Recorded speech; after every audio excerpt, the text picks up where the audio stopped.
You've talked a lot in recent weeks about non-DOMs. You want to raise $3 billion by closing that loophole, but we suspect there's a bit of politics at play, that this is really about having a dig at Rishi Sunak, because Tony Blair, as Andrew's pointing out, had over a decade to do that, and he didn't. And all the evidence, certainly, and that was Tony Blair's view, is that actually just sends those wealth creators overseas. It happened in France when François Hollande tried it.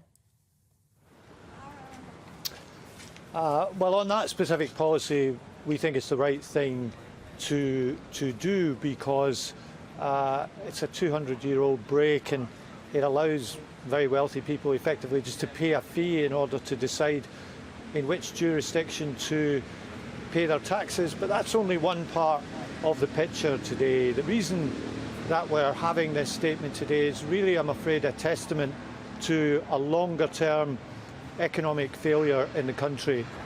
We've had the short-term issue of that disastrous mini-budget in September, which crashed the economy, sent mortgage rates through the roof, caused the Bank of England to intervene and so on.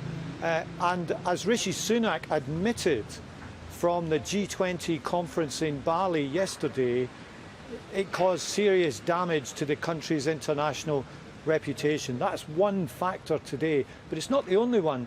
We are the only G7 country not to have recovered our pre-COVID economic position. So while we're facing these global issues, we're doing so from a position of weakness, not from strength. And that's not just down to the mini-budget, that's down to a longer-term failure to secure economic growth on the part of the Conservative Party.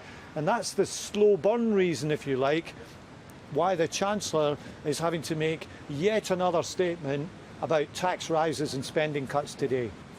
There's a £54 billion hole, isn't there, Mr McFadden, in the nation's finances. How is Labour going to plug that gap? Because most commentators who've looked at your figures say you come in at about 35, 36 billion. So where's the other 20 billion going to come from? Which taxpayer are you going to whack? Well, what we've learned in recent weeks is the importance of financial stability. And you can't run away from that. And that's why every policy that we put forward, we always say how we're going to pay for it. When it comes to the kind of issue that we're facing today, of course, you wouldn't have this with Labour in power, because when we were in power, our record of economic growth was significantly higher, and that meant we were a more prosperous country that could fund our public services and so on without these kind of emergency statements. But if faced with today, we'd have two principles in this. First of all, to make sure that you don't start taxing working people unless you've exhausted other possibilities first, and that's where things like, can you get as much as possible out of the windfall tax without, for example, giving a lot of it back through investment allowances? Can you do something like the non-DOMs and so on? Can you chase down every penny of government waste?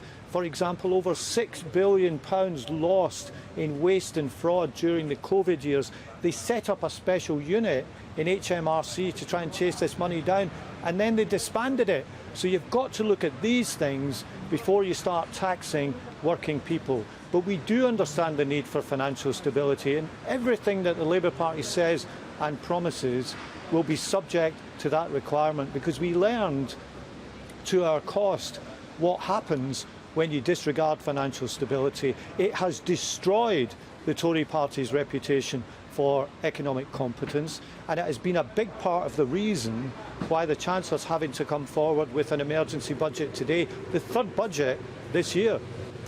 Can I just ask, you say every policy is funded, Pat McFadden, so how are you going to pay for scrapping the abolition of business rates, which is a huge sum, tens of billions? How are you paying for that?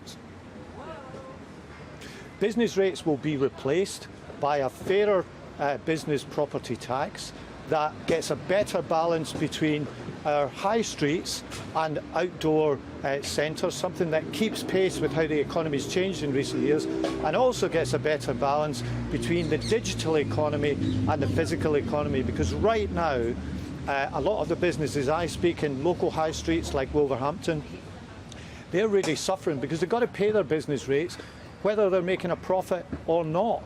And they look at the digital world and they see an unfair competitive advantage there. It's really an analogue tax for a digital age. The government itself has been promising to do something about this for years, but they haven't done it. It's time to replace this with something that reflects the way the economy actually works today, rather than the way it maybe operated 30 or 40 years ago.